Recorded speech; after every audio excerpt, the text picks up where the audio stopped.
ನಮಸ್ತೆ ಎಲ್ಲರಿಗೂ. ಇವತ್ತು ನಾವು ಹಲಸಿನಕಾಯಿಯ ಗ್ರೇವಿ ಮಾಡುವ. ಬೇಕಾದ ಇಂಗ್ರೀಡಿಯೆಂಟ್ಸ್ಗಳು ಹೀಗಿವೆ: 2 ಟೇಬಲ್ ಸ್ಪೂನ್ ಬೇಸನ್ ಕಡಲೆ ಹಿಟ್ಟು, 1 teaspoon garam masala powder, 1 tablespoon ginger garlic paste ಶುಂಠಿ ಬೆಳ್ಳುಳ್ಳಿ paste, 2 tablespoon coriander powder ಕೊತ್ತಂಬರಿ ಪೌಡರ್, ಚಿಟಿಕೆಯಷ್ಟು ಅರಸಿನ, 1.5 ಟೇಬಲ್ ಸ್ಪೂನ್ ಅಷ್ಟು Kashmiri red chilli powder, half teaspoon pepper powder ಕರಿಮೆಣಸಿನ ಪುಡಿ, 2 ಮೀಡಿಯಂ ಸೈಜ್ ಟೊಮ್ಯಾಟೊ, ಅದನ್ನು ನಾನು ಮಿಕ್ಸಿ ಜಾರಿಗೆ ಹಾಕಿ ಪೇಸ್ಟ್ ಮಾಡಿ ಇಟ್ಕೊಂಡಿದ್ದೇನೆ. 2 ಮೀಡಿಯಂ ಸೈಜ್ ಟೊಮ್ಯಾಟೊ, ಅರ್ಧ ಕೆಜಿ ಬೇಬಿ ಜಾಕ್ ಫ್ರೂಟ್ ಹಲಸಿನಕಾಯಿ, 2 ಹಸಿಮೆಣಸು green chilli, 1 teaspoon jeera seeds ಜೀರಿಗೆ, 1 ಇಂಚಿನಷ್ಟು ಚಕ್ಕೆ ಸಿನಮನ್ ಸ್ಟಿಕ್, 1/4 ಟೀ ಸ್ಪೂನ್ ಅಷ್ಟು ಹಿಂಗ್ ಹೆಸಫಟೀಡ, 5 ಕ್ಲೋಸ್ ಲವಂಗ, 3 ಗ್ರೀನ್ ಕಾರ್ಡಮಮ್ ಏಲಕ್ಕಿ, 1 bay leaf, 2 medium size onion ಈರುಳ್ಳಿ. ಸೊ ಇಷ್ಟೆಲ್ಲ ಇಂಗ್ರೀಡಿಯೆಂಟ್ಸ್ಗಳು ಬೇಕಾಗಿದೆ. ಮೊದಲಿಗೆ ನಾವು ಹಲಸಿನಕಾಯಿ ತುಂಡು ಮಾಡ್ಕೊಳ್ಳುವ. ಕೈಗೆ ಸ್ವಲ್ಪ ಎಣ್ಣೆ ಸೇರಿಸ್ಕೊಳ್ಳಿ, ಇದರಲ್ಲಿ ಅಂಟಿರ್ತದೆ, ಅದಕ್ಕೋಸ್ಕರ ಕೈಗೆ ಎಣ್ಣೆ ಸೇರಿಸ್ಕೊಳ್ಳಿ. ಚಾಕುಗೆ ಸಹ ಸ್ವಲ್ಪ ಎಣ್ಣೆ ಹಾಕೊಳ್ಳಿ.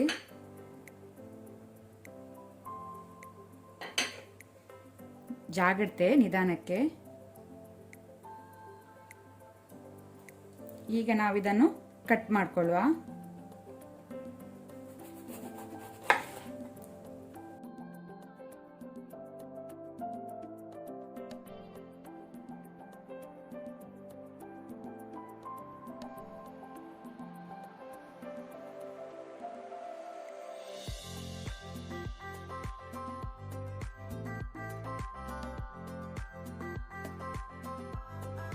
ಹೀಗಿದ್ರೆ ಸಣ್ಣ ಸಣ್ಣ ಪೀಸ್ ಮಾಡ್ಕೊಳ್ಬೇಕು ನಾವು.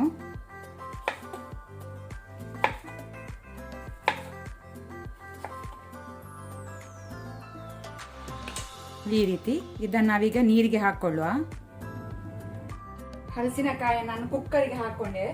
ಈಗ ನೀರು ಸೇರಿಸ್ಕೊಳ್ಳುವ. 3 ರಿಂದ 4 ಕಪ್ ನೋಡ್ಕೊಂಡು ಸೇರಿಸ್ಕೊಳ್ಳಿ.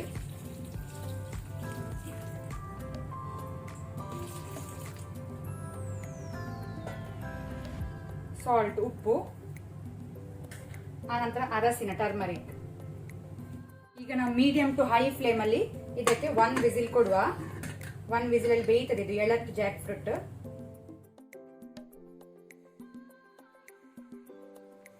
ಈಗ ನಾನಿಲ್ಲಿ ಪಾತ್ರೆ ಬಿಸಿಗೆ ಇಟ್ಟಿದ್ದೇನೆ. ಪಾತ್ರೆ ಬಿಸಿ ಆದ ನಂತರ 1 ಟೇಬಲ್ ಸ್ಪೂನ್ ಅಷ್ಟು ಕುಕ್ಕಿಂಗ್ ಆಯಿಲ್ ಹಾಕೊಳ್ಳುವ.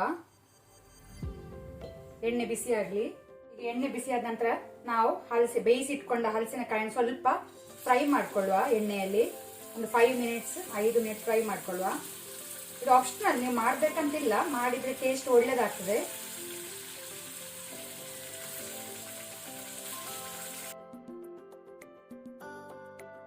ಇದೀಗ ಸ್ವಲ್ಪ ಫ್ರೈ ಆಗಿದೆ, ಸಾಕು. ಇದನ್ನು ಬೇರೆ ಪ್ಲೇಟಿಗೆ ನಾವು ಹಾಕಿಟ್ಕೊಳ್ಳುವ. ಈಗ ನಾವು ಫ್ಲೇಮ್ ಲೋ ಅಲ್ಲಿ ಇಟ್ಕೊಳ್ಳಿ. ಸೇಮ್ ಪಾತ್ರೆಗೆ 1 ಟೇಬಲ್ ಸ್ಪೂನ್ ಎಣ್ಣೆ ಹಾಕೊಳ್ಳಿ. ಎಣ್ಣೆ ಬಿಸಿ ಆಗಲಿ. ಈಗ ನಾವಿದಕ್ಕೆ ಚಕ್ಕೆ, ಜೀರಿಗೆ, ಲವಂಗ, ಏಲಕ್ಕಿ ಹಾಗೆ ಬೇ ಲೀಫ್ ಹಾಕೊಳ್ಳುವ. ಇದನ್ನು ಸ್ವಲ್ಪ ಲೋ ಫ್ಲೇಮ್ ಅಲ್ಲೇ ಸ್ವಲ್ಪ ಫ್ರೈ ಮಾಡ್ಕೊಳ್ಳಿ.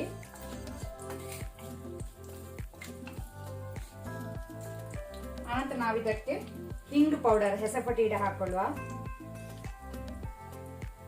ಆನಂತರ ಅನಿಯನ್ ಈರುಳ್ಳಿ,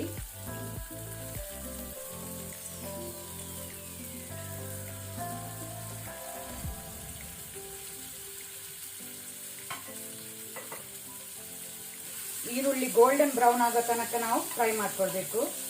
ಅದರ ಜೊತೆ ಸ್ವಲ್ಪ ಸಾಲ್ಟ್ ಸೇರಿಸ್ಕೊಳ್ಳಿ, ಉಪ್ಪು. ಈರುಳ್ಳಿ ಒಳ್ಳೆ ರೀತಿ ಗೋಲ್ಡನ್ ಬ್ರೌನ್ ಆಗಿದೆ. ಈಗ ನಾವು ಇದಕ್ಕೆ ಶುಂಠಿ ಬೆಳ್ಳುಳ್ಳಿ ಪೇಸ್ಟ್ ಹಾಕುವ, ಜಿಂಜರ್ ಗಾರ್ಲಿಕ್ ಪೇಸ್ಟ್. ಇದನ್ನು ಸಹ ನಾವು ಲೋ ಫ್ಲೇಮ್ ಅಲ್ಲಿ ಫ್ರೈ ಮಾಡ್ಕೊಳ್ಬೇಕು. ಇದರ ರಾ ಸ್ಮೆಲ್, ಹಸಿ ವಾಸನೆ ಹೋಗೋ ತನಕ.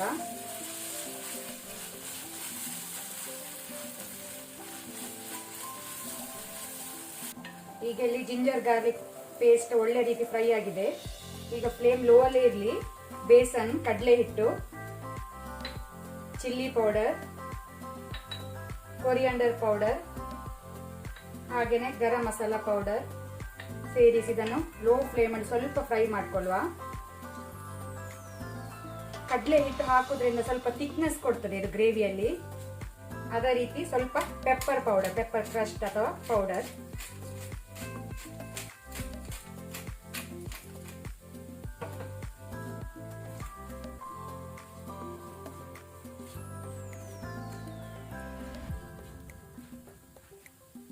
ಈಗ ನಾವು ಇದಕ್ಕೆ ಟೊಮೆಟೊ ಪೇಸ್ಟ್ ಅನ್ನು ಹಾಕೊಳ್ಳುವ.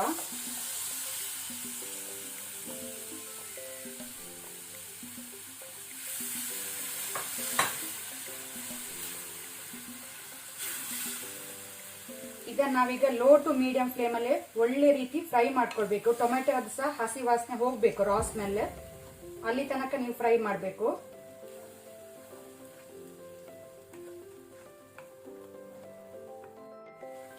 ಈಗ ಇದು ಒಳ್ಳೆ ರೀತಿ ಫ್ರೈ ಆಗಿದೆ. ಈಗ ನಾವು ಇದಕ್ಕೆ ಸ್ವಲ್ಪ ನೀರು ಸೇರಿಸಿಕೊಳ್ಳುವ.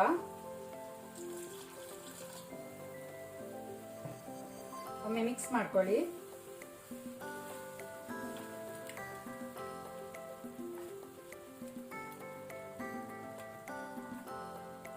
ಈಗ ನಾವು ಬಾಯಿ ಮುಚ್ಚಿ ಇದನ್ನು 2 ರಿಂದ 3 ಮಿನಿಟ್ ಇದನ್ನು ಕುದಿಲಿಕ್ಕೆ ಬಿಡುವ, ಲೋ ಟು ಮೀಡಿಯಂ ಫ್ಲೇಮ್ ಅಲ್ಲಿ. ಈಗ ಇಲ್ಲಿ ಗ್ರೇವಿ ರೆಡಿ ಆಗಿದೆ.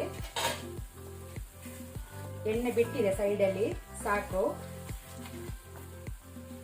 ಈಗ ನಾವು ಇದಕ್ಕೆ ಫ್ರೈ ಮಾಡಿಟ್ಕೊಂಡಂತ ಹಲಸಿನಕಾಯಿ, ಬೇಬಿ ಜಾಕ್ ಫ್ರೂಟ್ ಅನ್ನು ಹಾಕೊಳ್ಳುವ.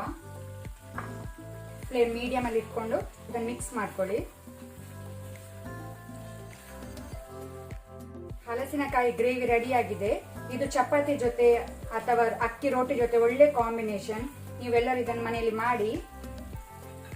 ಮೇಲಿಂದ ನಾವು ಹಸಿ ಮೆಣಸನ್ನು ಹಾಕೊಳ್ಳುವ, ಇದು ಆಪ್ಷನಲ್, ಸಾಕು. ಗ್ಯಾಸ್ ಆಫ್ ಮಾಡ್ಕೊಳ್ಳುವ, ಸರ್ವ್ ಮಾಡುವ. ಈಗ